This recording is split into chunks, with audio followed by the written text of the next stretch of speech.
Buenos días, feliz domingo. Bienvenidos otra vez a El Mundo, Economía y Negocios por Globovisión. Desde aquí les llevaremos la economía y las finanzas hasta su propia casa y le explicaremos cómo los grandes y pequeños temas pueden afectar su vida diaria, aunque usted tal vez no piense demasiado en eso. Esta semana, y como lo hemos comentado en otras entregas de este programa, ha continuado la turbulencia en los mercados financieros internacionales, especialmente en Europa, un continente, sobre todo la parte occidental, aquejada por una crisis fiscal y financiera sin precedentes que amenaza con llevarse por delante a toda la economía mundial.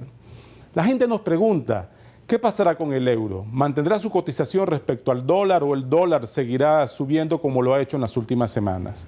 Aunque el mundo Economía y Negocios no pretende ser un asesor de inversiones, porque esta es una decisión personal que cada familia debe tomar sobre la administración de sus recursos con la mejor asesoría y la mejor información, sí les diremos que según las evidencias más recientes, hay una tendencia a que el dólar se siga revalorizando frente al euro, por varias razones.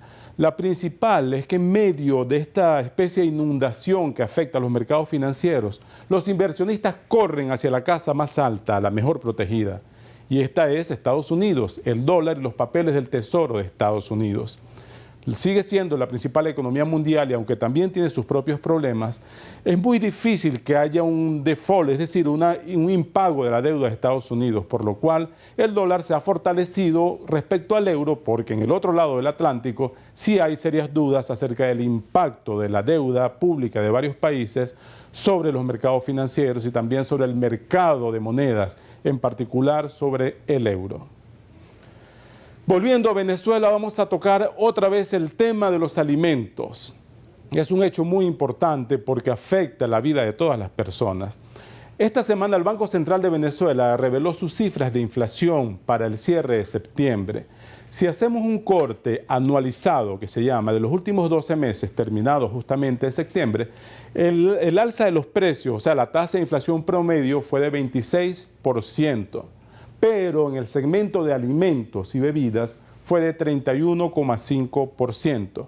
Es decir, a todas las familias venezolanas le cuesta un tercio más alimentarse en comparación con lo que sucedía en septiembre del año 2010. Para ahondar un poco más sobre el tema de los alimentos y qué es lo que se puede esperar en los próximos días y los próximos meses, traemos una entrevista especial con Pablo Baraybar. Él es presidente de Cavidea, que es la Cámara de Empresarios del sector de alimentos. Él explicará cómo está comportándose este sector y cómo está siendo impactado por las políticas públicas más recientes. Adelante. La leche ha sido ajustada en forma importante, casi 40%. Nos preocupa que el aceite no haya sido ajustado en la misma intensidad, porque realmente ambos productos están impactados por el mismo tema, que es de los precios internacionales. Entonces, debió ser que el mismo porcentaje se ajustara tanto los aceites como la leche. Un tema adicional en leche que fue explicado en forma muy clara por la gente de Cavilá, que creo que hay que entender nuevamente, es que nuevamente se vuelve a subir la leche fresca que sirve de materia prima para la producción de productos lácteos y el aumento del producto terminado es inferior al aumento de la materia prima. Se sube la materia prima 50%, el producto terminado 40%. Y aquí tenemos un caso práctico que está sucediendo continuamente. Y no, entonces eso sucede igualito en la harina precocida y en el arroz. Fíjate que en los últimos 8 años la materia prima ha subido más de 544% acumulado y los precios de venta al público solamente 355% acumulado. Continuamente, y en el último 2 meses hemos visto, el maíz, por ejemplo, en los últimos 2 meses sube 30% la materia prima, pero el producto terminado 20%. Y esto se ha repetido durante 8 años. Si llevamos esto a ese cálculo, lo que sucede con la industria es que no puede cubrir los incrementos del costo de la materia prima, ¿no? Hablando de productos nacionales. Por lo tanto, creemos que necesitamos un nuevo aumento. Creemos que tenemos, por supuesto, ya de mucha menor magnitud para corregir esa desviación que tiene el aceite y estamos solicitando nuevamente al gobierno reunirnos para ver cómo podemos hacer eso y causar el menor impacto en los consumidores. Lo que no puede haber es productos que no tienen margen. Y la experiencia que tenemos en este momento es que hay 6 categorías, y vuelvo a repetir que son 6, que tienen problemas porque no producen ningún tipo de rentabilidad. Es más, no cubrimos los costos de producción. Estas dos decisiones de precio logran reducir las pérdidas en aceite y logran, digamos, reducir y quizá minimizar las pérdidas en leche, pero no permiten tener rentabilidad a ninguna empresa. Ahora, todavía tenemos 4 categorías que siguen en ese problema perdiendo. Entonces, la preocupación es cómo es que entramos a una nueva ley de costos y precios justos, y yo agrego márgenes justos, cuando tenemos 4 categorías que todavía siguen perdiendo. Entonces, hay que solucionar a la brevedad posible el problema de la harina precocida. Estamos causando un daño enorme a todo el circuito. Los productores que no tienen rentabilidad para seguir incrementando la producción y el área sembrada. Y esto afecta a la harina precocida y la producción de arroz también. Entonces, necesitamos recuperar la productividad que Venezuela tenía antes. Un venezolano consume 33 kilos al año de harina. Déjame decirte que es una cantidad enorme. En el mundo no hay país que consuma 33 kilos de maíz por persona. Eso es muy difícil, ¿no? que exista. Entonces, en Venezuela hay un venezolano, consume 33 kilos al año. Son 3 kilos mensuales. Un bolívar más. Para un venezolano serían 3 bolívares al mes. Yo creo que 3 bolívares al mes. Ningún venezolano se va a sentir mal por 3 bolívares al mes para solucionar un problema de todo el circuito. Que tenemos empresas con pérdidas, tenemos a los productores que no pueden recuperar el costo de la materia prima. Y Venezuela tenía un circuito de maíz único en el mundo. El maíz que se produce en este país es único, porque es hecho especialmente, se ha trabajado muchísimo en semillas para que el maíz sea adecuado para hacer harina precocida. Perder eso y perder la capacidad de producción de harina precocida creo que sería terrible para el país, ¿no? Algunos datos, tanto del gobierno como del sector privado, coinciden en que el 70% de lo que va a la mesa de los venezolanos es de origen importado.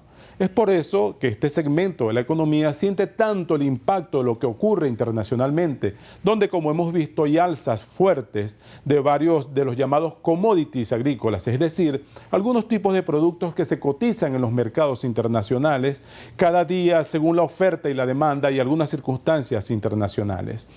Según el sector privado, por ejemplo, el 52% de la carne que se consume en Venezuela viene de afuera. El pabellón, el plato típico de la cocina venezolana, nos acerca a esta realidad. Según datos aportados por la Federación Nacional de Ganaderos, 52% de la carne que se consume en el país es importada.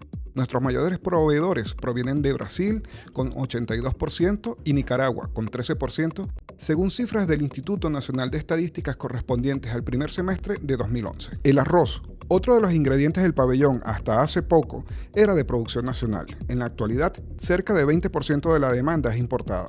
Otro rubro característico de este plato son las caraotas, 85% de las cuales vienen del exterior.